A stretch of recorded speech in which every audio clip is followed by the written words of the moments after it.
One. What's up and happy New Year's, everybody. How you guys doing? I'm getting straight to the point. How you guys doing? I'm pretty fucking good. It's the first podcast of the year. I'm just getting straight to the point.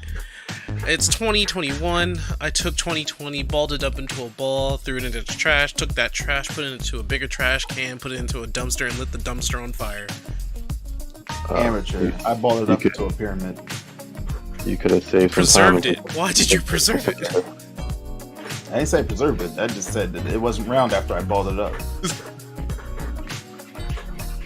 And now we're in the patch notes of 2021. If you want to call it that, sure. But we're not in 2020. We are Rome Reborn. We are. Well, things will get good sooner or later. You know, it's not gonna be as fast, but I'm just glad 2020 is over. It was not the best year, but that was y'all 2020s, if I may ask. Don't you think we should introduce ourselves? Man, I'm asking for just a brief question. Don't you think we should introduce ourselves? Okay, why don't you introduce yourself, Anima? Oh, thank you for asking. I am the Aeon Anima, coming at you live in 2021. And I have just started my stream. And so for anyone who's watching... How you doing, Skeptic? How's your day?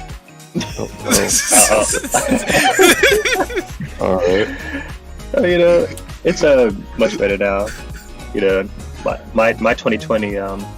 Well, since I'm stationed here in Philadelphia, kind of at the center of a lot of nonsense, but yeah. Aside from that, pretty good. Ready for 2021. 2020 needed a patch and a remake, and that's where we're in right now. And I'm sure Panic is feeling kind of the same. But how are you doing, sir?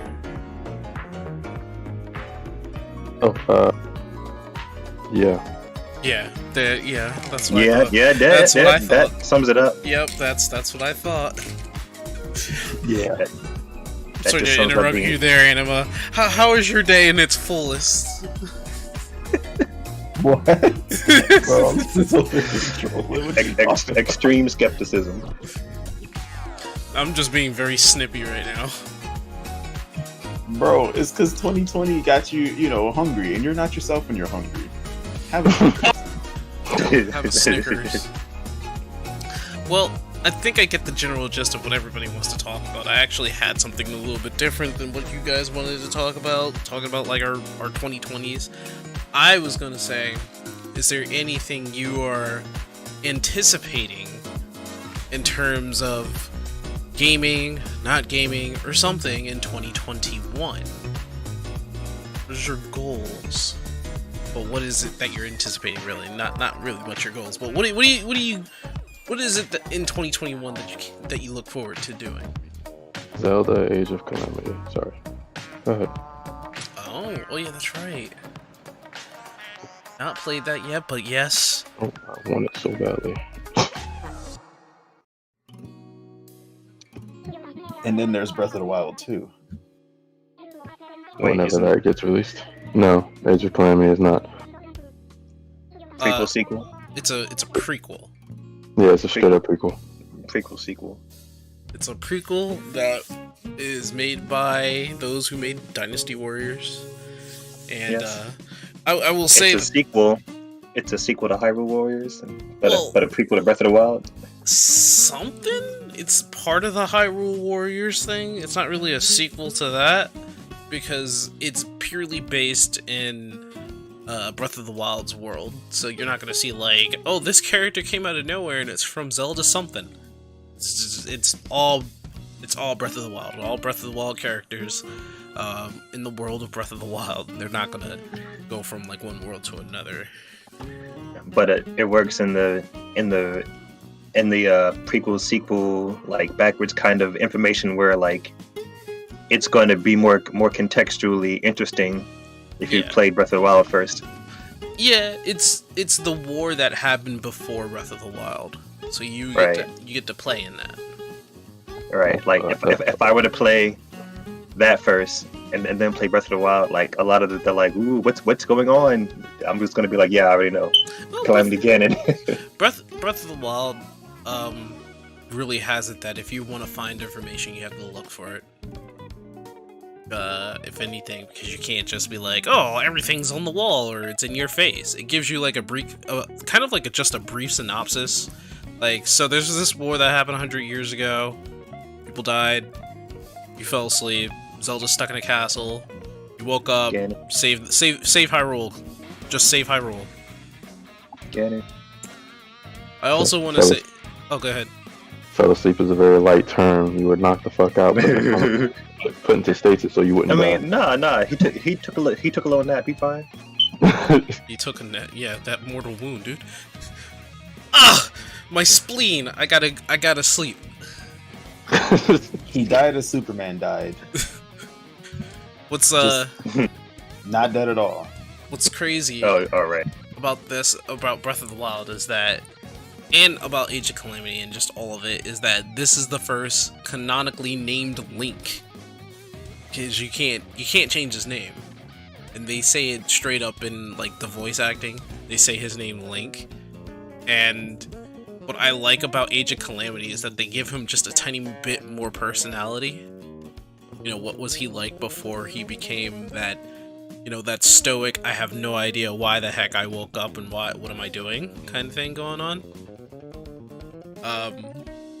Link actually, it's kind of funny. He eats anything. I feel like most of his personality comes from Smash Brothers. I guess you haven't played Wind Waker, but okay. No, it's not the same. That is not the Are we same. just wait? Are we doing a composite Link? In that case, then yeah, I'm not. I wasn't thinking Toon Link is Link. way more expressive. Yeah, That does not count. Wait, okay, so one of the Links in one of the Smash Brothers is Twilight Princess, and Twilight Princess Link has at least some sort of personality. It's more or less he has like a lot of care. He expresses himself in that game. yeah. I remember those subspace cutscenes. He's rather stoic in Subspace. except for when Zelda gets hurt and he attacks the shit out of Mario. Yeah, Basically. that one part. Then And pretty much the rest. Which is the opposite of stoic. and when That he one or time. Kirby Okay. and when he or Kirby shoot that arrow. His stoic the face thing- shooting that arrow. You mean, and you No, said bro, he's a man Kirby? of action. You mean Pit?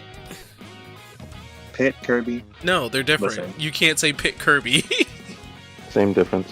There is no same Pit difference. Kirby, Samus. Listen. Can pick Once- anybody or One's a pink gumball, Kirby is another's an angel. Look, the only difference is that one can fly close enough to the sun and it won't matter. The other will absolutely fall. I can't believe you guys are One's making an the Icarus. same difference between a gumball and a person-like person with wings. But listen, but, the okay. gumball can get it done. Can survive a whole I've- universe-ending event. I'm just saying. Listen, I'm just trying to help you remember those cutscenes. I don't know why you think the Link in Smash Brothers is expressive. Expressive for Yeah. Link standards. No, okay, so I guess you haven't played Twilight Princess. Look, man, I've played Ocarina of Time, and when that boy hits the ground after a large, That's a Freaking bad fall. example. I'm sorry. I'm sorry, man. That's a bad example. that boy feels pain for the first time in his life. Yeah, you haven't played Twilight Princess. I'm sorry, I guys. did. That's the You only got- one I you- actually I'm beat, sorry, bro. you guys are not educated on the link lores. Listen, I love It's Twilight okay. It's Princess. okay, Anima. We're not all that. Don't even I don't necessarily start. care about his personality in Twilight Princess, bro, because his damsel in distress was whack. Okay, Ilya, where the heck I'm her sorry name was? you. I'm sorry you didn't She's play so a lot of whack. Twilight Princess. I'm sorry to She's hear that. so It's okay. whack. Not all of us can enjoy that game and Midna actually. outshined everything in that game. It's okay. It's okay. True If you- Form Midna is my You know, wife. not all of us. What Not are all you of us talking about? haven't had our Link Snickers bar. Okay, it's fine. You can sit there and one day play the game to its fullest. But She you know is what? the It's best okay. princess. Who is Peach? Who is Daisy? Linkle? Who is? I don't even care about Linkle. Who is any of them? True Form Midna True form Midna. at me. Okay. She comes back to her regular form, and then she's like, "What, you ain't think I had it? Listen, You That's better fine. go." I have nothing against Midna. Link's face. That was But probably. if that's the all only you time I can ever saw remember, Link with a then boner. obviously you know what your priorities was. Hell yeah! Actually, a lot of people are way. He was into looking at that Midna. naked I imp don't body, know. but No, that's all right. No, not that one. No, I don't get that one. I don't get that. The Rule 34 was like, ugh, ugh, why? I implore you, skeptic, to go Oh, and so what you just replay said, Twilight Midna. Princess for your sake, so that you can understand the The only reason reason why to go I back had to and bring play up Twilight Twilight Princess Princess and Wind Waker. It's the double claw shot, okay? And I don't have to. Again, I have no idea what game you were playing, Anima. You must have like been half asleep playing that game, sir. But that's Well, okay. like, Not all of 18 us. years ago. Not all of us can geez. play the real copy of Twilight Princess, and The real copy. yeah, bro, I the just one don't where know they what you made him were right-handed? playing. My man's is going in right now. The one where they made him right-handed, or the one where they made him left-handed? Because I'm pretty sure the one where he's left-handed is the real copy. They had to mirror the whole game just to make it seem like you were playing. It really made you feel like you were You left-handed. feel like Link. Really made you feel like the Dark Knight. I don't know which one you were playing then. I mean, Bro, I was actually, playing I'm the- just the- saying. I was I'm playing just the, saying. the true G one. I don't know what the true G I one remember- is. I've never heard I of the true remember- G one. I All I know remember. is it wasn't Skyward Sword. All I know is that some of y'all memories is a little mixed up there. Yeah, my mistake. I was mixing it up with Resident Evil 7. Resident Evil 7? Oh, Yes, Resident Evil 7. I didn't know. because I Resident didn't know it was in Smash Brothers. I could have sworn that Chris Redfield was at least in Marvel vs. Capcom, but okay. Next thing you know, he's his character. Well, yeah, I'm about to say maybe he'll add him because Resident Evil 8 is coming out. And that's what I'm looking forward to. I can't even tell if that's Chris Redfield in Resident Evil 8. They changed his face so much. Man, Chris Redfield is an identity. It is an idea, okay, at this point. Okay. I mean, at this point, I guess I'm looking forward to something in 2021, and that's, for instance, not just the Legends of Zeldas, but I believe there was one... What? Oh gosh, it was on the tip of my brain. Zelda is just the big gap of it, and I need to move it aside for a second, because I can't just be blinded by it. Ah. It's okay. Be Chris blind. Redfield. No, I don't want to be blinded by that game. There are other Why not? games. I was Oh trying- I was yeah! trying to blow your mind with Oh Blinded by the yeah, light. Ragnarok. Ragnarok's coming out. What now? God of War Ragnarok. Oh, man. When? Sometime this year, probably late, By- maybe in December. By Christmas? Probably. Yeah, actually. Probably. I wonder how they're gonna do that. No one expected Kratos. If years ago you had told me Kratos would be fighting Thor, I would look at you like, what kind of fan fiction nonsense? We're gonna begin where it all ended. Thor just happens to jump in front of their front door. Just be like, hi. Nah, bro, we not ready for that. I can't even. Like, it's like this fan service is Or just outrageous. Like, hi kids, do you like violence? Want to see me stick 9-inch nails through each one of my eyes? Like, It's just like, oh my god. it's just so much like games that exist because fan fiction. I'm gonna just call it fan fiction. Like the current Smash Brothers, pure fan fiction. It's a straight up fan fiction licensed Mugen game at this point. I mean, And I guess it's not even fan fiction anymore. It's reality. It's like, it's here, man. Like, bro. Mario is definitely punching goddamn Samus in the face. Luigi up here actually fighting instead of hiding in the closet.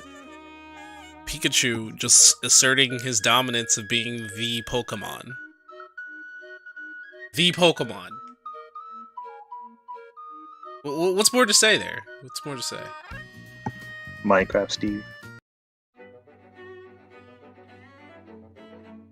and Sephiroth in the same game. That's still weird. Exactly. That is still the oddest thing I can say. It's like, have you ever seen Minecraft Steve fight Cloud to a deathmatch? And you're like, what? Cloud from Final Fantasy? Yeah. Yeah. You ever seen that? Bro, what are you even talking about? Dude. That's what I'm looking forward to Nonsense. in 2021. The next Smash characters. Yeah, hey, there you go. I also finally found my stride in Smash Brothers after I was like, man, maybe I should go and take one of those lessons from Izao. And then, you know, I was like, maybe I can. Then I get like one of those DMs from, you know, another influencer asking me, hey, do you want to do like a thing on his stream? And I was like, okay, I'll do a thing on his stream. It wasn't Izao. I didn't get a personal teaching from Izao, unfortunately. Animal has a few, Izao? several times. Izal? Izal. I can't say his name. I will admit that. That guy. Izal. I mean, I had to pay for him at the end of the day, so it's not like. I mean, you've already played and been taught by him some few times already. Yeah. And me, It's honestly, there's still a lot to unpack from just the 3 sessions I had. That's one of the reasons why I haven't done more sessions. But it really comes down to the idea that I have a lot of like practice to do an execution, you know, before I can really apply a lot of the conceptual stuff. Because without that, then it's gonna affect my ability to really like understand how to play against an opponent in a certain way or certain fashion or matchup or whatever. So yeah. if I don't put the time in to do that, then there's no real point in me doing more sessions because there's not much more he can tell me aside from what he already has. I got to do my homework. Well, point is, a certain someone in the Smash community started teaching people how to play Smash and the fundamentals. And even though he's more of a Zero? No. Zero got hard canceled. Yeah, Zero got like canceled and basically gave up, so he's gone. Oh. Yeah, Well, Wait, what? this happened in happened? like the July thing. I don't know, Panic, Skeptic, if you know about that. I haven't been I keeping do. up with the pros as much.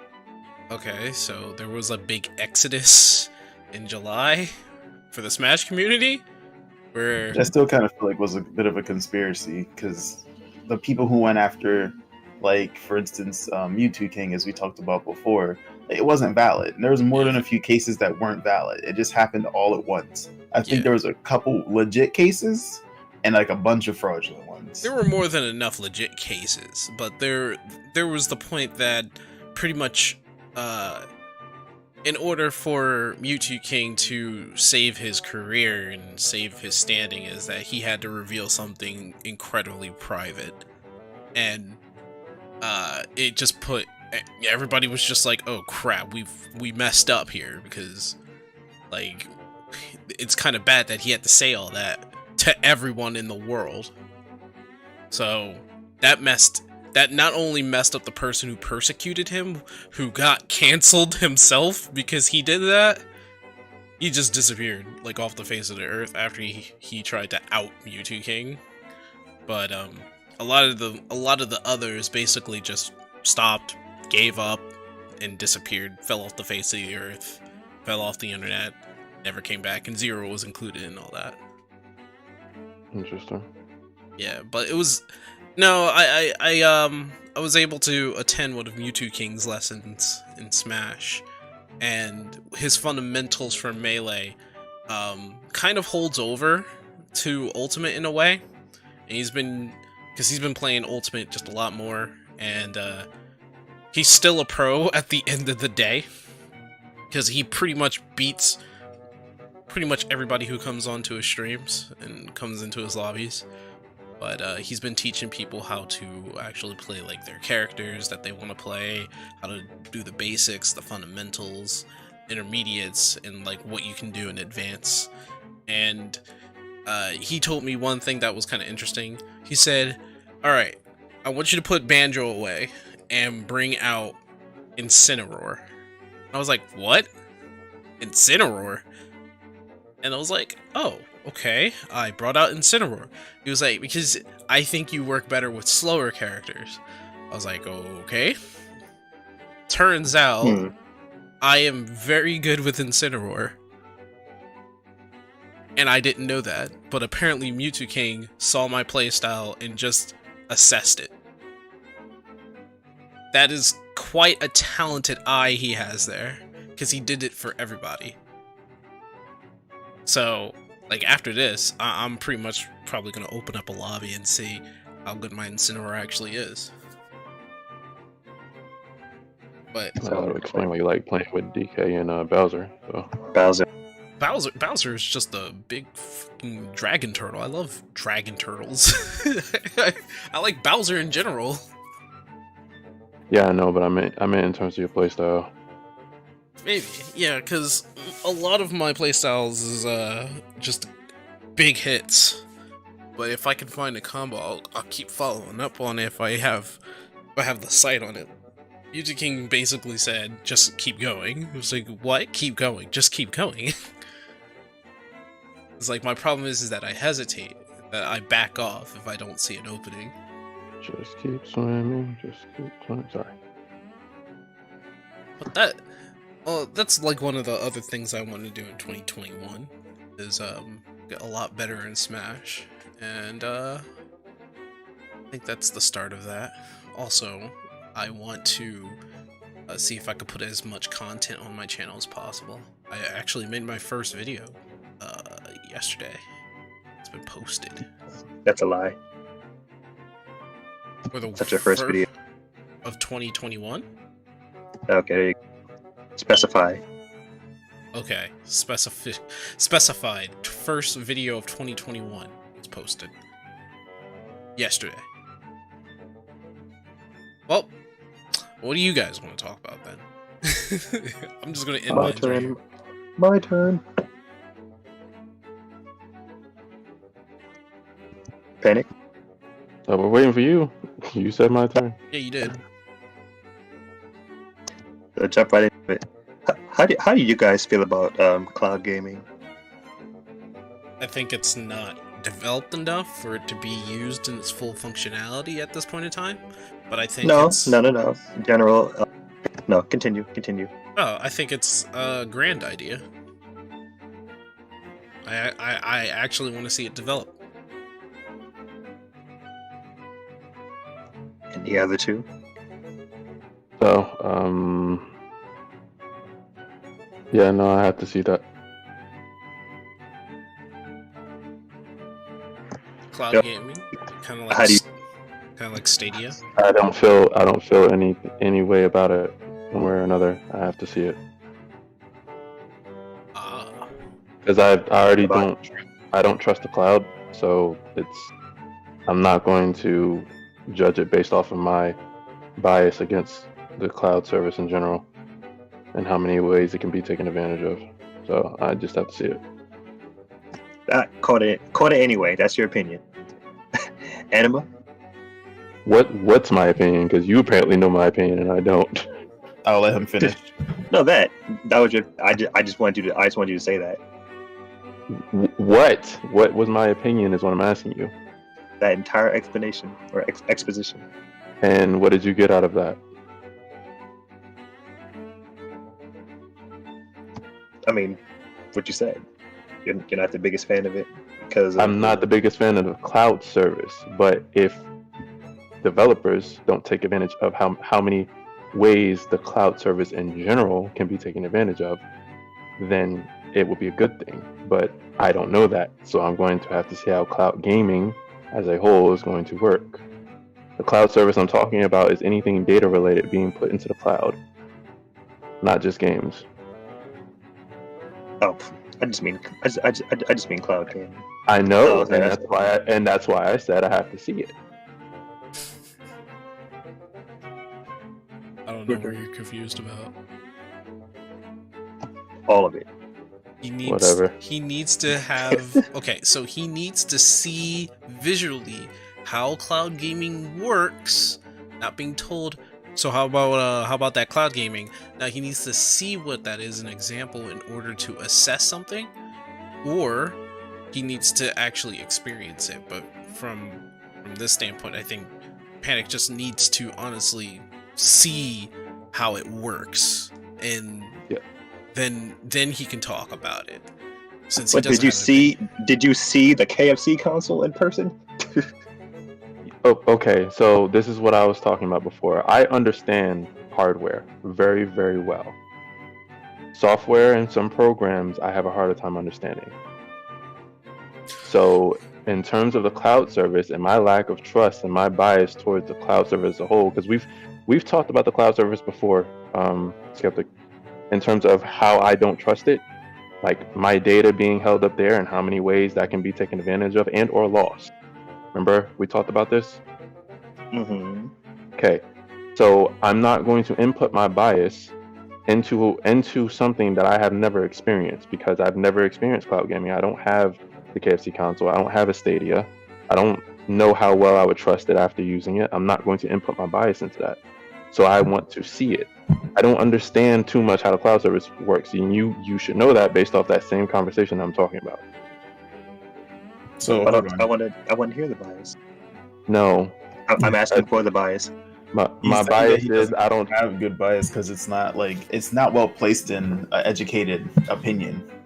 he doesn't have a bias. Like he Oh, does, is that what we're doing? Educated opinions? Oh, I've been He, fucking do, up. he, because the idea is that he doesn't know, so he can't really tell you. It's like how I don't really know anything about.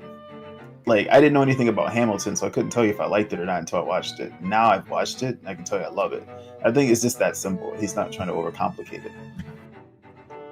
Okay, then let me rephrase it. What about just the concept of it? It's Right. general. Right off the bat, I don't trust it. Why? Because I don't trust the cloud service as a whole. I mean, No, okay. But That's the first see look. that.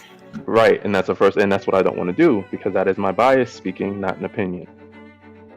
It's a okay. Well, I guess technically on paper it's biased, but I think it's legitimate. You're not the only person that thinks like that. It's like putting your data in the hands of other people. It's basically the but- problem.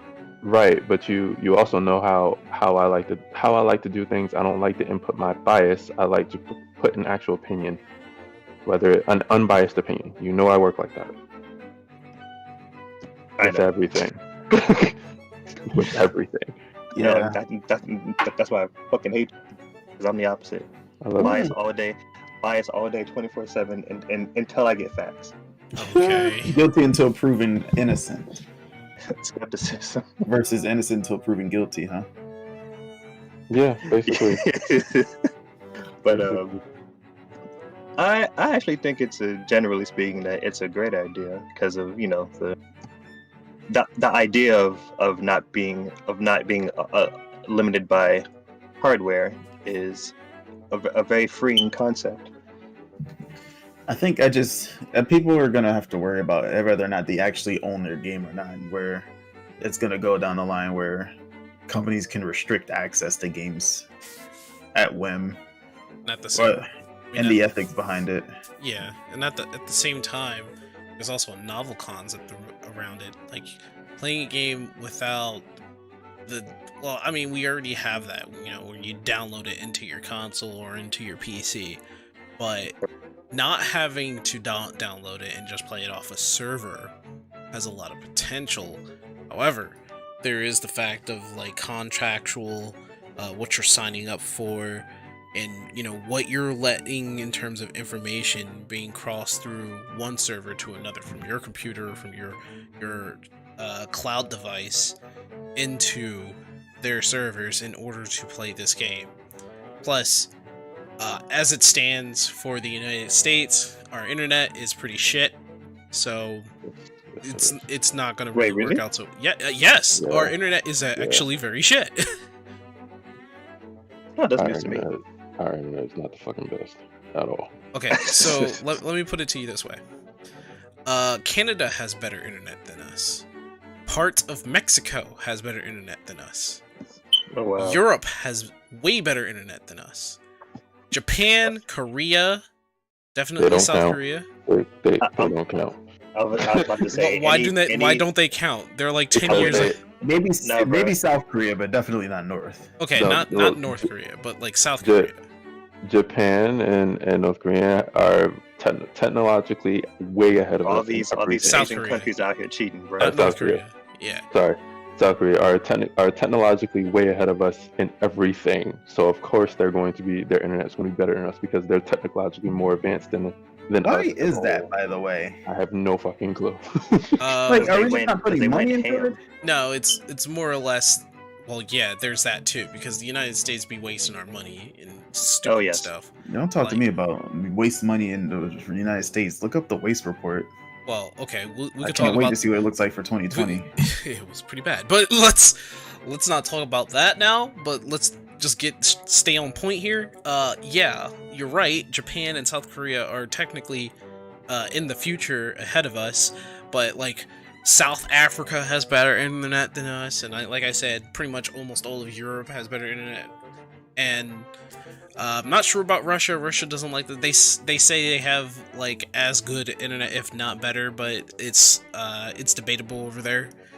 And we in the United States still are using copper wiring in order to translate data from one place to another. They've never really replaced all those. Yeah, sure, there are fiber optic cables somewhere in the big cities, but once you branch out from the big cities, those fiber optic cables turn into copper cables, and you got places like, where I am, and outside the outskirts of Philadelphia, where there are only some fiber optic cables around us, and then there's like even more copper cables. But you go farther from where I am, you got copper, you got a mix of just like no wiring whatsoever, because it's like farmland and it's out fields.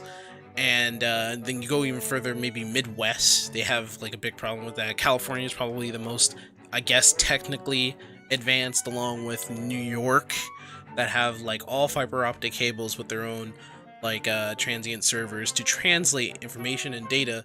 But that's only because California, San Francisco is like base where they have like an underwater cable that goes from like there all the way up to the top of Alaska, across the sea over there to go into Asia, which then translates over there. So it's a whole bunch of like technical mumbo jumbo, but basically they didn't put their money into advancing anything in terms of like internet and data information and translation here in the United States. Rather, they put all their money in something else, which is the reason why we're like 10-20 years behind like Japan and South Korea, and we're like 7 years behind Europe.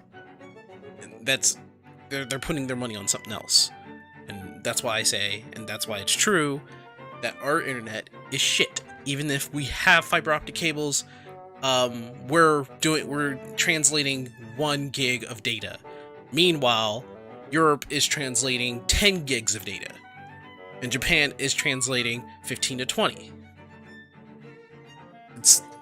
It's dumb. That's why we have shit internet. That's why it won't really work in terms of cloud gaming over here. But at least everyone else can experience decent cloud gaming. It doesn't seem like it's gonna matter so much for the States because, like, if you think about it, Xbox is really embracing the concept, right? The Xbox is an American base. like company, like that whole portion of Microsoft has no success outside of the States. No, they have success. Like, they have success. no, they hardly do. Like, Yeah. I mean, maybe in Europe, but definitely not Japan, where it counts a lot more. Europe and South Africa. Okay, South Africa, the central of gaming, I'm sure. I think that, like, it means a big difference that they are trying to appeal to that sort of a thing. If it can be successful outside of the States and Australia, people in the States aren't going to be thinking that hard about it. Like, nobody really knows that. That's not common knowledge. They just know what they know, and then if it works, it works. If it doesn't, it doesn't. People don't really think that far into it. But Xbox is going to be successful, like, here at least, since yes, this is kind of how it's been. It's only really popped off in the States, and then where you just said, but mostly in the States. Okay, like, it's home field advantage. We also can't like disregard India and China. I'm not gonna disregard India or China as far as it goes. Yeah, I'm thinking of them more than I'm thinking of South Africa. But yeah, they're big proponents in all this. But I will say that, like, if it comes down to, like, the actual concept of cloud gaming working as a whole, not just based off of the internet, I think that a lot of people will have an easier time, because getting access to hard copies of games is typically a issue, especially now with everything going on. Like, I bought digital almost every single game in 2020, if not every single game in 2020, because I wasn't going to rely on shipments. I wasn't going to rely on going to the store. I just wasn't going to rely on it. It just doesn't make a lot of sense these days for me to try and go out of my way to get a physical hard copy of a game. And I used to think that was the way. But when I look at the Switch, like, it's not that I can't keep up with the case, but the thing itself is so small. I don't want to lose it, Like, before even all of this, I got Smash as a digital game because I don't want to be like, dang, where's my Smash at? Or, oh, it's not in. Like, I just want to be able to play it. So if the concept doesn't get corrupted, I think it's a good thing. If it does end up becoming something where we have the event with net neutrality, going down, if we have things like that happening where there's a boiling frog effect, where they start to kind of restrict how we access cloud gaming or what we can do with it, then it's definitely not a good thing. And I'm going to want to make sure I have a hard copy of my game. It shouldn't be a monopoly as to whether or not I get to keep a game I've already purchased. Does that make sense? Oh, yes. Yep. That's the only thing I'm worried about. Like, I don't want the rights of my, like, ownership to change, or for it to get even muddled if somebody else acquires a company or something else happens to where I bought the game, but I play it for this system and now it's not available for this system. So now I have to play it on another system. Like, that's my main concern. You want to know something interesting? This is not related to games, but related to the whole owning of cloud products. If you buy, if you go in the Apple Store and buy music, like, you don't officially own the music you're buying. So, like, say if you wanted to be like, hey, I just want to like leave this music to my next of kin, like, you can't do that because you don't own it in that manner. That is true. I actually didn't think of it like that. Yeah, the ownership dies with you, which is dumb. Because if I had a Super Nintendo still, which I don't, unfortunately, and I'm like, I want this to hand to my grandchildren so that they can play these same games that I enjoyed when I was young, you literally, like, in the sense of the Apple Music, you can't do it. And that has nothing to do with, like, it just doesn't make any sense. It shouldn't just be a contract that dies with the person. You get it? Yeah. You guys know that we are at one point, a little bit at least, sold Cutco. You know that they have their forever guarantee, and that guarantee doesn't die with you. It actually passes down. It's as simple as that. Like, as long as they straight up say, "Hey, yeah, you know what? It's covered as long as you own the product." Not just you, but like anyone within your grasp, or hands grasp, is able to bring this product in and get it fixed. You will do it. Like, it's a code. It's not so much something you can't do. It's just something that people won't do. And it doesn't make any sense to me. Well, So sorry. basically, Go ahead. so basically, everyone likes the tech, but just doesn't trust the companies, more or less. Yeah, effectively comes Yeah, down to basically. what's the price of the Like- convenience we're paying for. It's more the all around. But interesting topic. Yep. So For the future, who has anything else you want to talk about? Alright, so I'm about to get into a theory that makes a whole lot of sense to me since we were talking about Zelda earlier. Sephiroth. I said Zelda, not Final Fantasy. So James and Marvin know more about the lore like I do, and in this case, Skeptic. But I do want you to listen and try and piece together what you do remember and know. All right, so we're starting from Ocarina of Time. We all know that Ocarina of Time has 2 timelines and 1 alternate reality, right? Yeah. Yes. Okay, so amongst the 2 timelines, because alternate reality is just another version of one of the timelines, amongst the 2 timelines, I pose a question to you that was brought to my attention via a YouTube video that I shared in the Discord. What happened to the Master Sword that traveled back in time with Link? Just sitting on the pedestal? It is, but I'm talking about the Master Sword that now disappeared from the future timeline. Oh, that's true. That's a good point.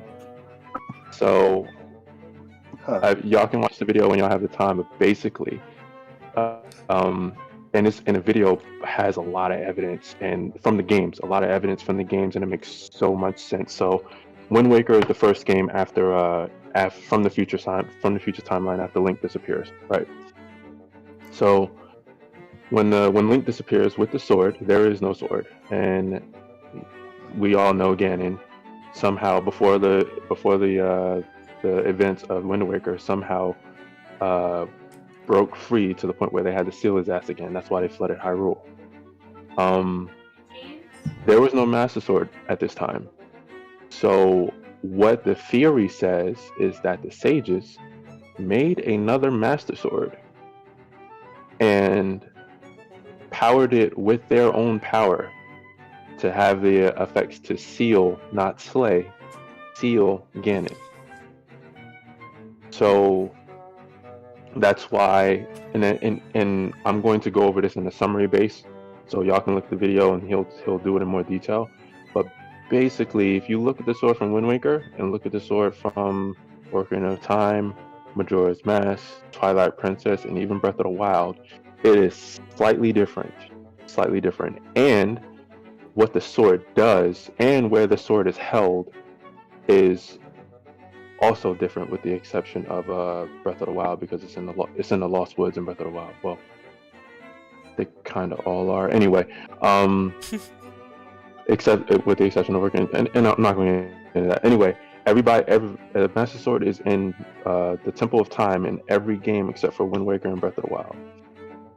And I'm talking about between those 2 timelines.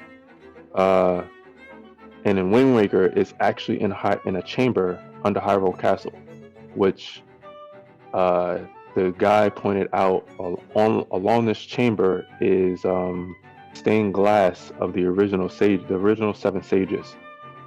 If you actually look at the stained glass in that chamber where the Master Sword is, it's the original 7 sages. And his theory is that this was a new chamber of the sages, and they used the Master Sword that they had made to seal Hyrule Castle and Ganon down there with that Master Sword. Ganon broke free, which is why the Hyrule Castle's in a stasis when the Master Sword is in its pedestal before you pull it. And why, when that shit goes into Ganon, It seals him again. It turns into stone. And I was like, "Oh, this makes too much sense." Because throughout the events of Ocarina of Time, the whole time we are time traveling, you are putting the sword in the pedestal, effectively keeping the same timeline. You're just traveling back and forth through it. But at the end of it, Zelda sends you back. You don't put the sword in the pedestal. Zelda sends you back with the sword, and the sword winds up in the pedestal when you go back. But we all know that effectively created a new timeline. But no one ever mentioned the sword disappearing, or no one ever mentioned the sword being in two places at once. And something that the guy says is that the Master Sword can only exist in one timeline at a time. You know what I mean? The true Master Sword, the one that Hylia created, can only exist in one timeline at a time. So there are 3 timelines. No, there's 2 timelines in an alternate dimension. If you think about it, the third timeline that you're talking about is the timeline where Link died, but that is just an alternate reality of if Link died and if Link stayed in the future and lived, as opposed to him staying in the future and died. Get it?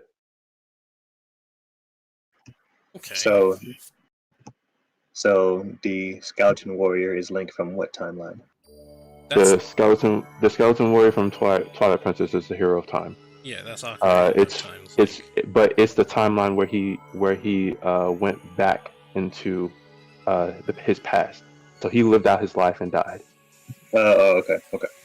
But because he couldn't pass down his swordsmanship to his successor because there were peace at that time, he was filled with regrets. So he set about finding a way to pass it down to his future successor, which was the Twilight Princess Link, who is related by blood to him. Further down the line. Related by blood, and also would technically be like, because remember, it's the spirit of the hero. Yeah. So, in essence, if this is a spirit from this is the spirit of Ocarina of Time, he's basically redoubling talking to himself in the terms of like spirit upon spirit, kind of like a thing. But that's like a whole other theory in itself. Yeah. That would make a lot of sense though, because he does teach him like all of his own techniques. Like, there's that, and there was like a video that I saw that says like, why doesn't anybody notice the glowing white wolf just standing there? It's like, huh, that is kind of weird. Well, I mean, I don't know. I feel like I didn't think that much into it because I was just so young. I didn't really understand a lot of the lore back then. But going back to it, I'm sure I'd catch a lot of things that I missed before. But then I have another question because I missed part of what was going on. So, at what point is there at any point 2 Master Swords at the same time? And if not, no. Okay, so there's never 2 at the same time. So what I'm saying is that 2 of the same Master Sword. Let me rephrase that. There's never 2 of the same Master Sword. The Master Sword we know about is the one that the goddess Hylia created, the one from Skyward Sword, the one that she created, and Fee had to have you upgrade, and that was the Master Sword that was passed down up until Ocarina of Time. Okay. So when at the end of Ocarina of Time, we're assuming that this is the point where Link wins because there's only 2 timelines that branch off of that. Mm-hmm. When Link wins, he's sent back in time. And with him, the Master Sword is also sent because it's on his person when he's sent back. All right. So from Majora's Mask to Twilight Princess to, I think there's one after that I can't think of. From Majora's Mask to Twilight Princess, that is that same Master Sword. Because when he went back, the Master Sword wound up in the pedestal. You're thinking of 4 swords. 4 swords is in that timeline. Okay. The Master Sword is in that pedestal in the Temple of Time, and in Majora's Mask, you don't go back to get that Master Sword. He does not have that Master Sword with him in Majora's Mask. He's a different Kokiri sword, and in Twilight Princess, that Link finds that Master Sword in the Temple of Time,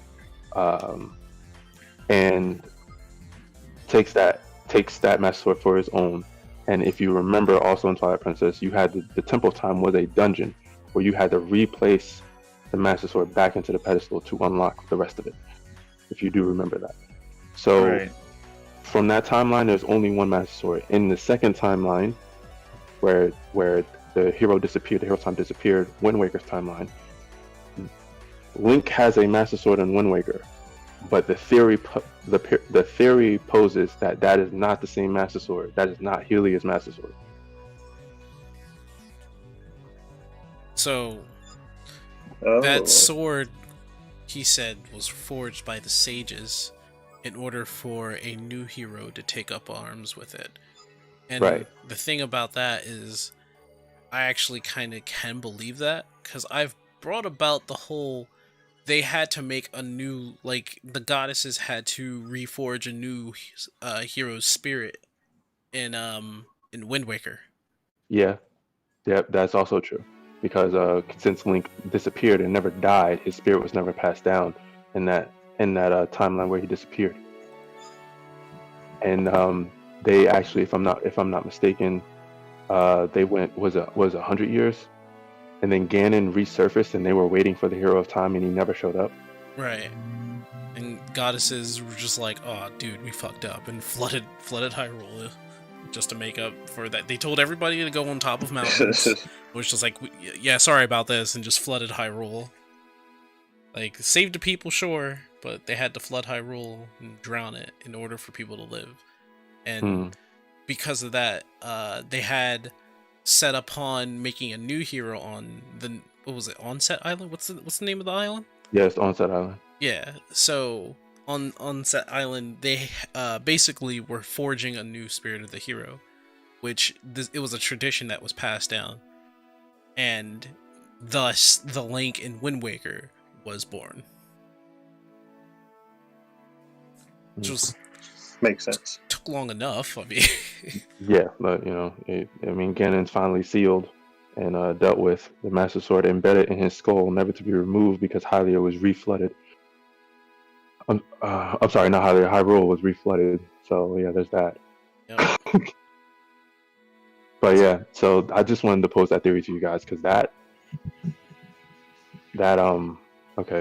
Animus stream crashed, so I don't think he heard most of us. I heard it. I'm here. Okay. It's just my stream crashed. But yeah, I wanted to pop that up to you guys because that particular theory made too much sense to me. That's a very fun And theory. when you guys look at the video and see all the evidence he's found, like the quote unquote new chamber of sages, which is where the Master Sword is, you look around the room, you see the stained glass of the original 7 sages. I'm just like, Not to mention a line that Ganondorf says is I don't remember the exact quote, but basically he said, "Tell those fools that their sword, that the sword, something like the sword they created or their sword no longer has the power to seal me because this was before the 2 new sages blessed the sword for Link." True. So I'm just saying, like, take a look at that video because it makes a little too much. I think I was in the middle of watching it. I haven't finished it. Ridiculous. It's kind of funny because the hashtag self-promotion. I posted a video about the interdimensional rift for Final Fantasy and how it's basically connected to everything. So it doesn't matter like what Final Fantasy you play, there is a presence of the interdimensional rift somewhere in there. So for instance, in terms of like Final Fantasy X, the interdimensional rift is basically like the time conception. There's like a sort of like spiral of time conception in there, and I believe there's like a boss in there that has something to do with time. I'm just gonna have to look that up again. Look, just ask me. What do you need to know about Final Fantasy X? What are the super here as an bosses? expert. What are the super bosses of Final Fantasy X? The Dark Aeons and then Pennis. The only other super bosses are conceptual. There's Omega, his actual canon boss, who's supposed to be really tough, but he's not a super boss. He's just an extra boss. Where does he pop in? He's just Omega. I think he was just a really strong fiend. It's just not really. Oh, isn't Shinryu in there too? Not really. Shinryu isn't really a thing. There may be an enemy called Shinryu, but it's not actual Shinryu. Well, okay. If it was, it would have been an Aeon, and it would have been a tough one. Okay, so the concept of Shinryu and Omega is a bit different, but Shinryu and Omega, no matter what game you play, it's more likely that they aren't the real Shinryu and Omega. Right, and it wasn't the real Omega either. Right. There's always the thing is that each Omega that you may come across like either rips open a portal through time or someone built it. And Shinryu was like made from monster parts in Final Fantasy X. Don't you make monsters and fight You're them? talking about 10-2. So like, well, you make monsters, yeah. All right, so you're talking about the monster arena, but you capture fiends is more specific. Right. And then he creates them out of fiends. He creates monsters by combining them, but he doesn't create anything that's canonically tied to the story. Okay. So nothing you fight in the monster arena is real. Okay. But I do think Shinryu is somewhere in the 10. It's either in 10 or 10-2. I'm not 100%. Only thing that's in 10-2 is Vegnagun. Okay. And the Dark Lands. I don't know what about that one area all the way at the bottom of that like whole temple things. I don't know much about 10-2 as much of the extra stuff. But even that is like extra. So it's not really canonical. The only thing that's canon is the fact that Shinra is tied in as a direct reference to Final Fantasy VII. Shinra, with Final Fantasy X being in the past of Final Fantasy VII, even though it's literally a different planet, it is confirmed that 7 and 10 are tied. So if there's any reference to any of that stuff in 7, then that's where the connection is going to come from. Oh, everything is tied together. Every single game has some sort of connection to one another. Well, that's your theory here, but I'm saying, like, if you need to tie it directly to those key points of Shinryu or Omega, then if there is a direct reference to those guys doing any of that stuff in 7, then that's where it'll happen in 10. So, in cases of, like, timey-wimey and doubly stuff, Omega and Shinryu are the key, because there's a theory that says that every Omega and Shinryu that you come across is a shade, and every Gilgamesh you come across is the actual Gilgamesh. Is traveling between the rift in order to fight very strong opponents and take their weapons. Which is exactly why there's a lot of reference to that even before any of this Dissidia nonsense happened, and Sephiroth specifically mentions it. Sephiroth, right, being as savage as he is, knows exactly where Gilgamesh came from. Right. And there's a lot more to it, but Exdeath has a little bit more knowledge about the interdimensional rift, since the Void is part of the interdimensional rift. Bart's, and so is Cloud of Darkness. Right. Bart's, even though he acts like a carefree bumblehead, he knows a lot more than he lets out to be. Sephiroth definitely is one of those people who you can't just be like, okay, I'm just gonna ignore his nonsense. You can never ignore Sephiroth's words. Never ignore that, because he's always saying something that makes a lot of sense. And this comes about because in Final Fantasy XIV, the connection is just there. We've fought Omega, we fought Shinryu, and we fought Gilgamesh. And Gilgamesh just recently went back into the rift. And Omega already said himself, because in 14 Omega talks, he's been from one star to another star to another star, but he was created on something called like the Dragon Star. And the Dragon Star is supposed to be a world that we already know, and people are thinking maybe that's the Final Fantasy 1 world, but we don't really know. That was always led to be a theory. Yeah, if there's any tie to Gilgamesh, because he never appears in any of 10 or 10-2, but 12 will wrap up that by effectively having him pull out Tidus's Brotherhood. It's the only real connection to 10 being involved in all of that, aside from Dissidia. Yeah. You know, like, there's no direct reference to any of that lore in 10, unfortunately. Right. So, But Gilgamesh is, yes, he is actively traveling between all the different worlds, and it is actually him every time. He appears different, and 13 just snuck that in 13 too with the arena that they did, yeah. and he was in there. So was Omega. His appearance in 15 was a little bit more specific.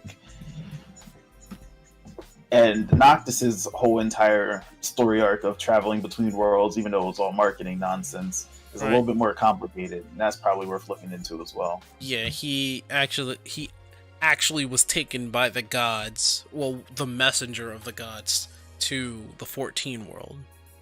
He popped in over there for a time, and then the Warrior of Light in that world helped Noxus get back home. Right, in which means he met the Warrior of Light twice. Once through the city and once through there. He met... No. Different. He met Y'shtola from that world. Oh, never mind. Well, then he met Y'shtola twice. No, he didn't meet Y'shtola twice. He met Y'shtola once, and that's through Dissidia. He never encounters her in... or is he only encounters us, the player character. Well, then I thought you said the Warrior of Light as in the actual Warrior of Light, whatever. In 14, we're called the Warrior of Light. We don't have, like, a specific name. Blah. So, and if we're talking about the Warrior of Light, you know, OG, then, yeah, that's him. But, if you want to go and give us, from anybody from 14, a moniker, we would be called the Adventurer, technically. Mm-hmm. And that's who Noctis encounters, and we help him get back home. Yeah. I kind of hate that he's casually also a part of the Tekken universe. That one's weird. I'm not even going to try and figure that out. There is no, like, explanation. He just knows Lars. He has him on speed dial. It's kind of bothersome. It's like, don't do that. Don't do that. But yeah, I do like that he's in Dissidia and he doesn't have his boys. Like, that's kind of the whole thing. Right, and Lightning finds him. Just like, hold on, let me explain. I know.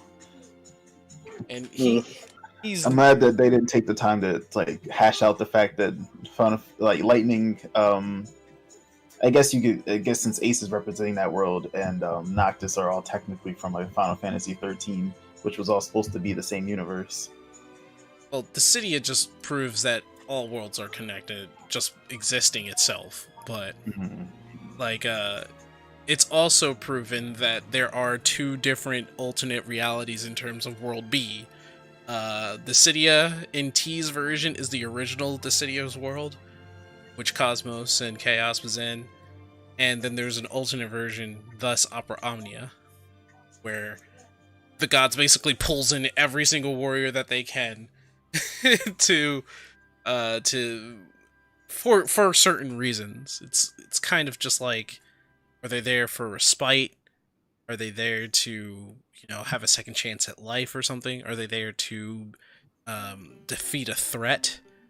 And they're there to justify Final Fantasy VII Remake. Which I think the next one, if they call it anything, Final Fantasy VII Rebirth. Let's call it right now. What's the next game going to be called? Part 2, or are they going to have a second word? I don't know. But Anima, you said you had something that you wanted to talk about. Yeah, I don't know. I was just going to talk about more 2020 stuff. Just kind of reflect a little bit on 2020. If anything specifically, if we're going to keep it Game Central, how that affected the gaming world. But really, I'm just going to weigh in on just things from the past week as usual. Like, the only thing I really wanted to get into with the 2020 year was just how a lot of people had a lot of time on their hands thanks to the pandemic. And, like, when we were all quarantined, first of all, what was the game you ended up playing the most? Because mine definitely was Animal Crossing, and Smash still, but mostly Animal Crossing. Yeah. Guys, you can't see the stream now, but you've seen my island. my island's pretty well developed. It's gone through one makeover now, and there will be more in the future. But I'm taking it easy for right now. But my island isn't the optimal 1,000 hours, but it is what the 1,000 of hours of Animal Crossing looks like, and that's pretty wild if you think about it. Okay. Like, I played that game more consistently than any other game I've ever played in my entire life. Yeah, the pandemic really did that. In fact, I think it's helped to the pandemic that Animal Crossing became so popular because people really wanted to go and leave and visit the outdoors and nature. Animal Crossing was kind of there for that for a lot of people. Yeah, who, was not in the best of places at the moment. Yeah, it was definitely a salvation. I wouldn't say it was mine because I would have had other games anyway, but I was just like, I want to know what the hype's all about. It just so happens that the pandemic gave me a lot of time to play the game. That is kind of what is the deal. But I will say that it's not the only reason why. I think that getting into it was kind of more of my interest of getting into something being, I want to know everything about it. I want to get into it in full blast. So it just so happens that for me, 2020 was like the year of Animal Crossing. Like, I got all into it. And it turns out that it isn't as exciting when you don't have as much to do. Like, once you, quote unquote, arrived, much like in real life, you kind of get bored, you know? It's not the same. It's like, you don't want to arrive. We're goal-striving beings. Like, the game died pretty much when everybody ran out of things to do, which happened right around September, you know? Where things were starting to loosen up and people could go outside and stuff again. Like, a lot of people who were just playing Animal Crossing just as like a crutch, you know, really. Like, it was kind of there for them, and then they're like, all right, I'm done with this. Then there's the actual people who are really about that life. I kept going because I wasn't time traveling, so I still had a lot I was trying to do. But then after I was done that, I'm just like, all right, well, I'm going to take it a little bit easier because the short amount of time that I put into it before, I just can't. And I want to like really make the next step of my journey, really understanding how to put a room together, how to do exterior decorating, and like get into the recipes and everything for it. But you know, aside from that, like, that's just something I'm going to worry about as time moves forward ever so slowly. It's not a huge priority. But I did have a good time with it. I really have to say that, like, between that, Final Fantasy VII Remake, of course, which was a blast. And that's pretty much in, like, Smash. Like, all the character announcements, even though they were kind of not really happening in 2020, like, they still were hype, they still were fun. But I didn't really play a lot of new games, funnily enough. I could have, but I didn't take the opportunity to. But what did you guys end up picking up in 2020 that you really enjoyed playing? And why was it important for you in 2020? I think that's my general question I wanted to bring out for this topic that we had planned to do today, but didn't really go into. I don't think I have one. I would say Animal Crossing, but then I'm trying to think. I feel like it was something else. For me, actually, I was about to say I don't think it might be Opera Omnia for me, because that's pretty much the only game I had time to play because it didn't take a lot of time to play. That freaking Opera Omnia is amazing. You know, I almost feel like we shouldn't count it, but I guess it does count. It is a game.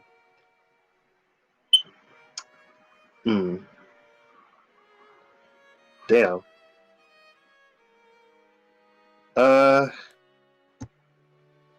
God. I swear I'm forgetting it, and I know I shouldn't be. But it's definitely a combination of Opera Omnia and no, like the first half of the year was definitely Animal Crossing for me.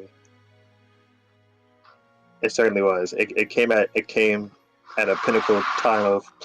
I wonder if Nintendo did it on purpose. They couldn't have. They had no idea. It just it was the stars aligned for them, man. It most certainly did. It's like, oh no, you're stuck in the house with nothing to do. Play Animal Crossing Life Simulator.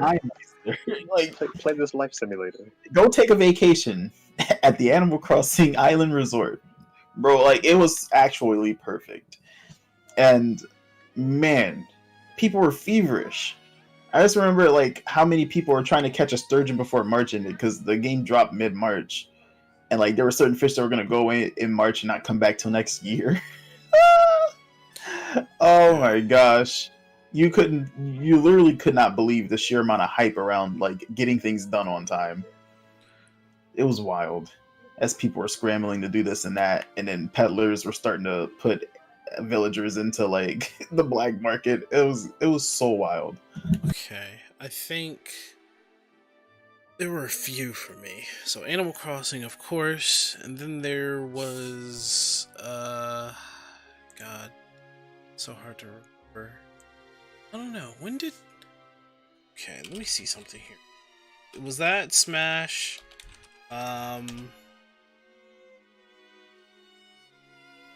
Smash don't count. Probably... No, because 14 was like in this like Twilight Zone where it just stayed stable, so it didn't really like stand out for me.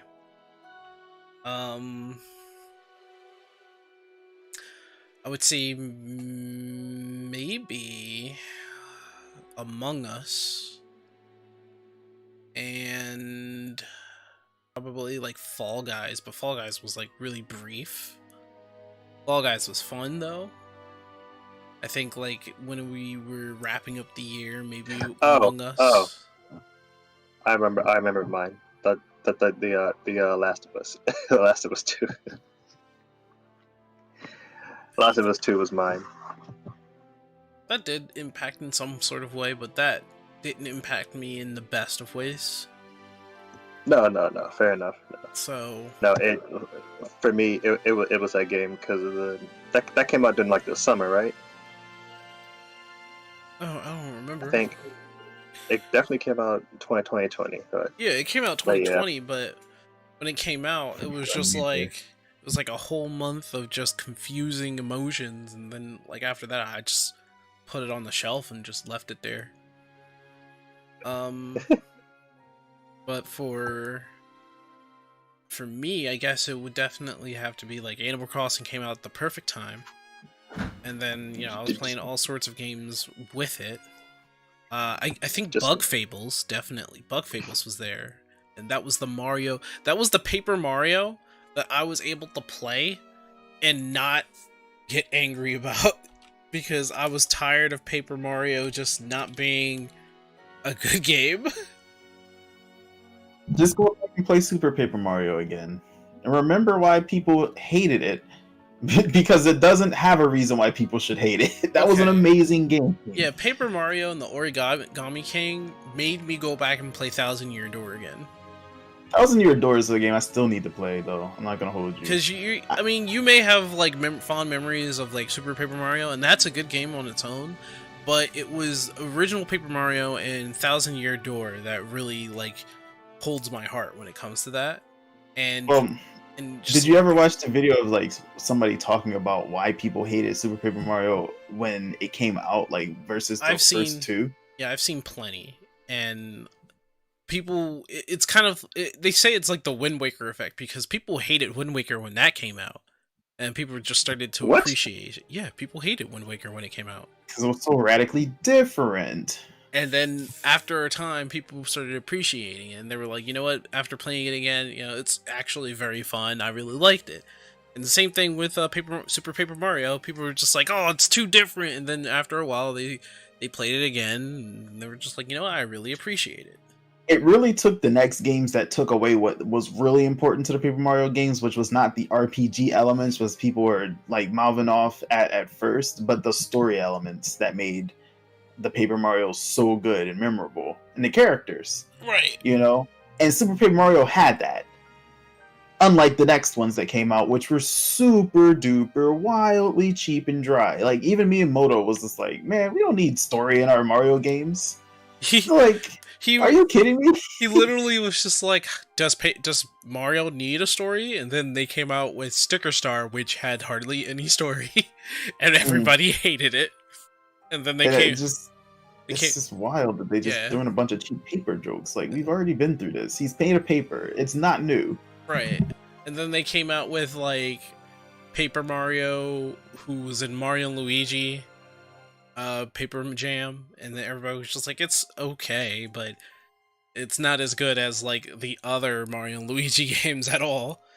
And then Paper Mario Color Splash came out, and people were just like, nope, still not there. But you know, it is better than Sticker Star by a margin. Yeah, it's better. And then Origami King came out, and it was just like, yeah, you know, I can get down with this. It's pretty okay, but it still has some problems that seems to not have been addressed. Because I'm gonna tell you, when I played Origami King, I still don't know why they can't just come down with a proper battle system. They're trying to avoid it in each case. They said, hey, we're gonna have partners, and the partners do absolutely nothing but like maybe 1% of something. The story was okay, it was pretty alright. They still going with the whole paper thing, but at the very least it's not shoved into your face. The story was okay, still okay. And yeah, that's what I was talking about, Paper Jam. That's the crossover, and that wasn't as good as like for me personally, it wasn't as good as Dream Team, definitely wasn't as good as Bowser's Inside Story, I can tell you that right now. So that right there would be like the pinnacle. That's another game I gotta play. I mean, I just need to play Mario and Luigi, period. That's a whole series I missed. And Origami King was okay on its own, but it still wasn't the Paper Mario that people wanted. And we found out why. It's because somehow the company, Nintendo, was just like, okay, here are the hard restrictions. You can't make any individual Toad its own character unless certain stipulations. You can't have new races pop up out of nowhere because it's supposed to stay as the central Mario universe. You can't be using just regular RPG elements. Try and make something new and innovative. And that's like, they just don't get it. They just so dumb. They don't get it. The reason why people keep talking about 1,000-year doors, and why there's like, you know, people call other people like, oh, you just want to play 1,000-year door and learn to get with the times, man. It's like, there's a reason why people like those games. But it didn't sell as well as any other of the Paper Marios. Like, I think Paper Mario, when it came out, was kind of niche, so it sold just a few. Then 1,000-Year Door came out, and it sold a lot. And Super Paper Mario was the same thing, but after it got past its old, oh man, this is not the same thing, it's different, people started actually appreciating it. It started selling. Sticker Star was abysmal. Sticker Star was just abysmal. Don't even talk about it, man. It ain't worth the time. But I will say this. Now, you said Origami King was one of your games then, or it wasn't? It was one of the games, because while I played it and actually had like a bit of time with it, there were some things I really did like in there. For one thing, not a lot of games can really do this, but they have like support fairy characters, and it's always like really annoying because they just pop out and they tell you everything. They tell you a tutorial, they drag you off and explain something, or they stop time and do it and tell you in front of your face. You're like, I get it, I understand. Omo-chan. Oh my god. Omo-chan. Yeah. But in this one, you get someone called Olivia, and she's just so amazing and endearing, because this is basically her adventure. Mario is just there for the ride, honestly, and Olivia is just she's new to the world. She always has like a fresh emotion for everything. Whenever somebody's in trouble, she's like, Mario, you gotta do something. She's so adorable, and I really like her for what she contributes into the Paper Mario series, and for this one and this one game alone, because this is the only game she's gonna show up in. But after that, it's like going through each and every battle was so monotonous. I didn't want to really fight anybody anymore. The boss battles, like the hardest boss battle was against a stapler. A stapler. That's kind of rude. Like I mean, a I mean, you stapler. are a piece of paper. yeah. But that's the yeah, thing. it- Paper Mario wasn't a game that centered around paper. It was a game that told a story that was happening, and everyone around just happened to be flat or paper-like. Let's just put it this way: Paper Mario was their workaround to make a sequel for Super Mario RPG. Yeah. Yeah, pretty much. It had nothing to do with paper. Paper just merely was the chosen aesthetic to make it so that you don't have to design all this craziness Gotcha. just to make a drawn out game. It wasn't about paper. It wasn't so self-aware about paper. Yeah, Those things came into play as like abilities sometimes because there was some dimension bending shit going on. That's Right. literally it. Like, the only time where they really played around with it and still kept the story was Thousand Year Door, where Mario was folding himself up into like paper airplanes or boats and crumpling himself up to roll under things. But that's as far as they went. And And he, Super Paper Mario had the like different what are they called? They were just like the fairies that would accompany him that would let him turn real slim, walk into thin walls and shit like that. right.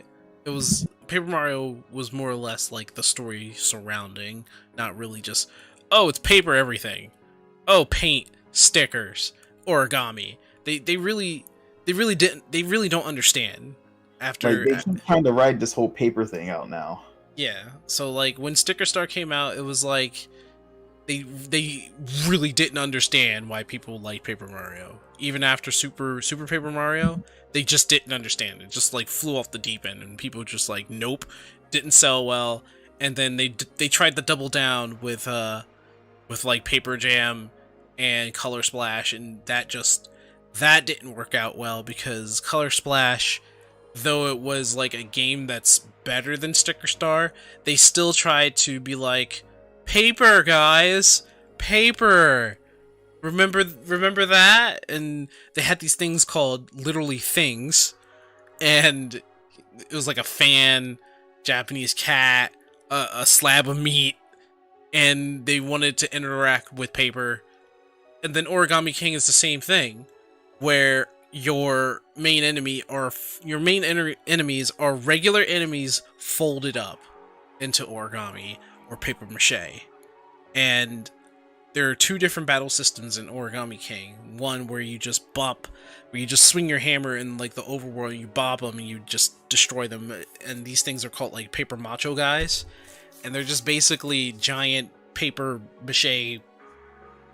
I guess one of those things you see in like a parades, one of those giant paper giant things, and you just basically bop them. And then you have the battle system where you have to solve a puzzle before actually fighting anything. That sounds like fun. It probably does sound like fun if it didn't waste your fucking time. There's a certain way to do it though. Some games forced you to do that kind of a thing anyway in the older games. But it wasn't as bad because the story was really good, and the way that they incorporated the puzzle into the story usually had a lot to do with whether or not you were paying attention to what was going on. Okay, let me give you a brief synopsis on this whole battle system of Origami King. It's called a ring puzzle, where you have to line up the enemies in either a by 4 or a straight line. And once you do that, you can attack them and have double the attack, or 1.5 times the attack power to one-shot them. And that's it. That's the whole point of the ring puzzles, to get that one shot in, and that's the end of the battle. Which, like, really, just...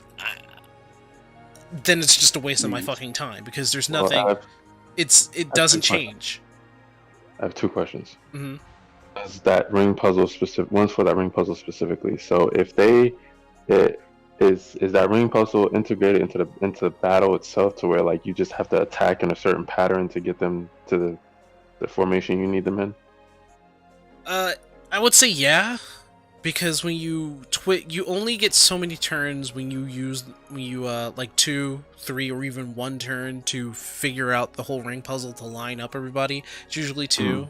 or 3, and once you do that, you can just one-shot the enemies there. And I mean, as far as like puzzles and battle systems goes, that I mean, I'm fine with that, but they never do anything like new with it. It's always like, you know, sometimes the patterns start to repeat, and you're just like, they're just like, Gotcha. oh, okay, and just They don't take a unique route with it. Nope. And Mario doesn't learn anything new. He just has boots, a hammer, and items the items are limited because they go the route of like your attacks have like a certain amount of hit before it breaks, which is fine. It's better than Color Splash and Sticker Star by a long mile, but it still gets to the point where you're just doing the same thing after like you played the game for about 8 hours. The whole battle system is just perpetually boring because it doesn't change at all. Like, you get new items, but it's the same A battle system thing. that doesn't evolve is whack. It's just like, even though Super Paper Mario wasn't even a true battle system in the sense of an RPG, the fact that you could use different characters down the road made things different and more interesting because they had different dynamics as to how they handled combat in any game. And you still had the guys that helped you out that gave you abilities. One was a straight up bomb, one let you grab people and things and throw it. One was like the ability to ground pound. Yeah. You know, like that creates growth. If you don't have that, then what the heck are you even like grinding out for? In fact, you know how you know that they knew that the ring system was stupid? After you get to like you collect hearts, and those hearts actually give you like 20 plus more to your total health. It also raises your stats in terms of like how strong you are. And when you fight, like when you jump on or smack an enemy from like past places with your hammer, you beat them instantly. And it just basically says, oh, you don't need to fight them because you're strong enough to beat them in one shot. And the game's like, well, I'm like, wait, what? So they're basically throwing away the battle system just so that I could just bop them over the head and just keep moving on if I have already been through this area before. And they're like, yes. I'm like, okay.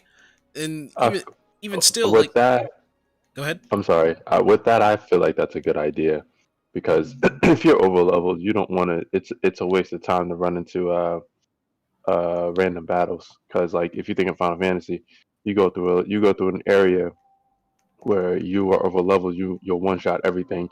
You're just trying to get to a specific place to do a quest. It's a waste of time to run into these random battles because you're going to one shot everything. But why do that when you could just skip it all together? Now, my question to you is that when they did that, did you at least get the experience for it? There's no experience. Okay. There's no experience in the game at all? Nope. Oh, okay. Never mind that. So yeah. So in that case, battling is a waste of your time. You don't need to fight nothing. Only if you're over leveled. But if there's no experience in how to there is no like, leveling. higher levels. There is no leveling. There is no experience. I'm confused now. Oh, right. Okay, I get what you mean. So then they were going based on the fact that you just been to this area before, so there's no need to bug you. Effectively, you beat an enemy in an area once, and then you can't beat them again. That's kind of even worse. Like, okay, remember how I said that the whole part of the whole ring puzzle thing is to align everybody so you can one-shot them? Yeah. So you're already one-shotting the enemies in every area that you go into. The only reason why you would get hurt in those battles is if you mess up the ring puzzle and you can't one-shot nobody. So when you go into a battle, you're doing the puzzle, you do it right, you one-shot everybody. If you do it wrong, they get a few hits on you. And then you can one-shot them after you do the puzzle again. They even have a system where Toads, if you pay them and they're your audience like they did in like Paper Mario and the Thousand Year Door, but you save Toads everywhere in this game. You have to find them. That's like your other mission. Your secondary mission is to find Toads and help them unfold themselves. But when you find them, they go into your audience and you can pay them to basically do the puzzle ring for you and give you health. So in this essence, you can never lose. You never lose. You can't lose because you could just pay the toads to do everything for you. And then all you have to do is finish the obviously this thing needs to go here hint for the ring puzzle, because you never run out of money ever because you're always finding it. In fact, they throw it at you and you just win. You one shot if you use the toads, and you never run out of money. That's hilarious. And it was worse in kind of like Color Splash, where you never need to fight at all, except for the bosses. Like every encounter you come in with, the best way to beat the enemy is to run away. You had a very high chance of just running away, and when you go back to the overworld, the enemy's gone, so you don't have to fight him. In Color Splash, you can't, or no, in Origami King, I'm sorry, you can try to run, but it's a very low success rate, so they encourage you to do the fight, which, that's fine. I'm okay with that.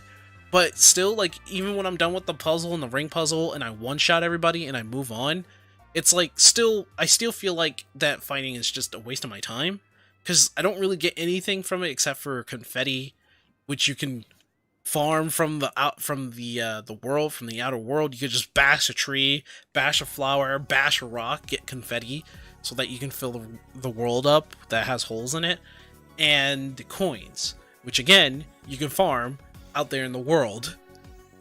It's just doing things. You just do things. You find chests, you break open a rock, has coins. Effectively, if the story didn't hold it up, then the gameplay certainly didn't hold it up. So it was really just the story that was the redeeming quality of the game then? Pretty much. The story was alright. I'm not trying to like cut it off, because I feel like I'm interested in hearing about it, because I missed a playthrough that I was gonna watch of it from Solace and Dread, but like I'm trying to like relate it to the other games, and you're telling me that it's too easy effectively. Yeah. And the story is still kind of lame because it's still trying to harp in on this idea of paper. So, I mean, that's the whole point of it. It's the Origami King. It's all about paper, folded up paper. This guy wants to fold the world because the world is made of paper. And aesthetically, everything looks great in its paper form. I will say that. I like how it looks. Because they have an art director who can make an entire game out of arts and crafts.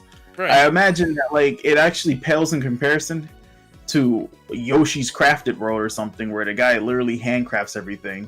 Right. Even in like Mario Star Allies, I saw moments where it looks like they drew inspiration from that aesthetic, even though it might not have. But like, I mean, we're also talking about bosses that are basically arts and craft tools, color pencils, rubber bands, staplers. Yeah, that's uninspired. Right. It's a joke that falls flat, but then the comedian just keeps going at it anyway. You know what I mean? Then, like, yeah. It's just such an easy joke. It's low-hanging fruit, but at the end of the day, it's like you built your whole game around this really bad joke of your enemy being things that can like affect paper. Right. Kind of killing the idea that this is a very complex world with complex characters and dark themes that touch on things a little bit more important than arts and crafts. You know? Yeah. Like sometimes Super Paper, or not Super Paper, but just Paper Mario in general, like it goes there, you know? And that's what people are like looking for. So it's definitely not like shallow as, oh, well, everybody's getting folded in origami and it's changing their whole entire. It's like, come on. Like, I feel like Kids Next Door did it better. Turning into a teenager, it completely changes your whole entire perspective and alliance. They did this thing where they were like, oh, trapped between dimensions. Like, oh, wait, that sounds weird. Because at one point, you're trying to find Luigi. And Olivia's like, oh, Luigi must be trapped between dimensions. What they mean is, he's behind a wallpaper in the wall. You just have to rip the wallpaper off. And there's like this really... They never explain it, but it's in there. The whole thing, if you've seen the trailer, that Mario can fold his arms to make it longer so that he can unfold paper dimensions and stuff like that. They never explain it. They never explain why he can do that or how he got that ability. He just does it. And it's like, what's the point of him actually doing all this? Like, what's the point? Never explained, never given a reason. we'll just have to roll with it. So we're like, okay, let's just roll with it. And you know, it's fine and all, but like the best bosses in the game are origami giant creatures that you fight, but even still, the whole ring system is reversed. You don't have, every time you want to fight the boss, you have to mess with the rings so that it's perfect enough for you to actually damage the bosses. So the bosses were frustrating, and like they have this stipulation every time you go to a new boss, there's like something new. Great, that's fresh. However, those new things was annoying, along with the ring puzzle, which is also annoying because you also have to figure out this ring puzzle. And if you can't attack. So it's like you spend more than enough time on every single boss to the point where it's like, okay, I'm getting kind of annoyed. I really do not want to play this boss anymore. It's kind of annoying. Like, there's a rubber band boss, a punch hole boss, a stapler boss, a color pencil boss, and tape. Yeah, tape. Tape is a boss. Meanwhile, the other bosses is like a water dragon, a ground turtle, I forgot what a flaming bird, and then there's like this polar bear. They're all interesting boss fights, to be sure, because those are the only times where I actually felt some sort of enjoyment, since they are aesthetically like they're monsters, right? They're giant monsters and you're fighting them, and they have this thing going on, and for some odd reason their puzzles, their ring puzzles aren't as bad as like the actual bosses that you have to fight. Like, you have to fight them too, but they're a little bit more easier and a little bit more fun to handle. However, after a while it gets kind of annoying. Like, the ice boss literally tells you where to go with your puzzle, and it's like, oh, okay, I guess I just don't have to figure out anything with this puzzle. I could just follow what it's telling me to do, and I can just beat you, right? And that's how it is. It's a game that's making it easy to fight, doesn't give you a challenge, but it's like, oh, here's a puzzle, which can be quite confusing, but oh, I can just use Toads to solve the problem for me there, and I could just move on with my life. And the Toads are in every single battle with you, by the way. They're never not there. So you can easily pay them to solve the puzzle for you, get an extra hearts because they throw health at you, so you don't die, and they damage anything for a little bit, so they start throwing junk at the bosses or at the enemies that you're fighting. So Bro, almost dying in Paper Mario is kind of like a staple, because you really don't always get the resources you need to live. Like, you have to play it smart. Just strategy in general in the old battle systems made a lot of difference. it just, like, it was either too easy, and it was just perpetually monotonous for me. In the battle system, like, outside the battle system, there's a story in there that I really do like, because unlike Color Splash and Sticker Star, Origami King had like a riveting story about this origami girl who you're trying to help, right? And she's getting a fresh take on the world. All of her interactions with like these new things that she's never seen before is, I like it. I like seeing Olivia. I like Olivia and her as a character, and I like what she goes through when you're you're Mario. You say nothing. You don't talk. You're literally a piece of paper with no personality. Like, Yeah. Paper Mario, like, in this take, he really doesn't have like the best personality. Like, he'll get The only time he talks technically is in Thousand Year Door, when he's actually being either, I think it's possessed, right, or impersonated. yeah, think he more gets so impersonated. Yeah, I mean, Mario has always been in like the Paper Mario series as like that stoic character. He'll get mad when he's ready to fight. You know, he'll get himself ready. He'll worry sometimes. He'll wave his arms and be like, "Oh my God, what's happening?" But like in Origami King, he's just there for the ride. Honestly, he's the guide to Olivia, because Mario knows the world, and he knows how to get through it. It's Olivia who doesn't really know how to get through it. you just do things and things happen. Mario does things and things happen. Like, there's an amusement park. Mario was just Mario, and people were just like, "Oh, you're Mario. Go on through." And Olivia was like, "Wow, you're pretty famous." And he's like, "Yeah, because I'm Mario." Oh, so you're going through the game through Olivia's perspective. That's all you had to say. Pretty much. I mean, yeah. That's like the whole entire Paper Mario series, though. It's so hardly from Mario's perspective that you actually wonder why Mario is even there. Well, Basically, like appointed like the hero of legend or something, and he just has to do everything. But so or he's only made important through the fact that he's the one who navigates through Hey the guys, game. real quick, It's never about Mario. Yes, real quick. I got to go. all right. it is kind of past time. Yeah, by the it's way, that. it's been 2 yeah. hours. Yeah. 2 minutes, just that rant. So we'll see you later to Skeptic. We'll say later to Skeptic. Adios, sir. All right. Bye, everyone. Thanks for stopping by. Again, the name's Skeptic. You catch me here in the podcast because, yet again, the most consistent thing in life. Next week's topics are going to be even more random AF. I know, right? So look forward to that. Seriously. Yeah, you just built a whole extra topic out of that, right? It was supposed to be like Yes. Yes. that was like a topic. It was supposed to be a question, but I don't think Panic got a chance at all. Even though he said he didn't have one, I'm sure he would have figured. He did something have out. one. He was talking about the Link thing. No, I said a game for 2020 that you were into, like, or that meant a lot to He you. said, He said Opera he said, Omnia. Yeah. he said Opera Omnia, Yeah, which counts. Which, it does. but yeah. Was your 2020 game? All right. All right. Hey, wait, before you go, Skeptic, Yo, what's up? buy Crystal Chronicles. No ifs, ands, or buts. I'm not taking no for an answer. Just buy it. Oh, well, how much is it though? It not Like- you have like you have $80. it. No, Crystal Chronicles, sir. It's only like 30 or 40. I'm not talking to you. I know. I'm joking. Skeptic. Yes. I will purchase. I like Kieran. You did not be 60. That's all I needed to hear. That's all I needed to hear. Yeah, let's wrap it up because But like it has all been, that Paper Mario talk, Panic.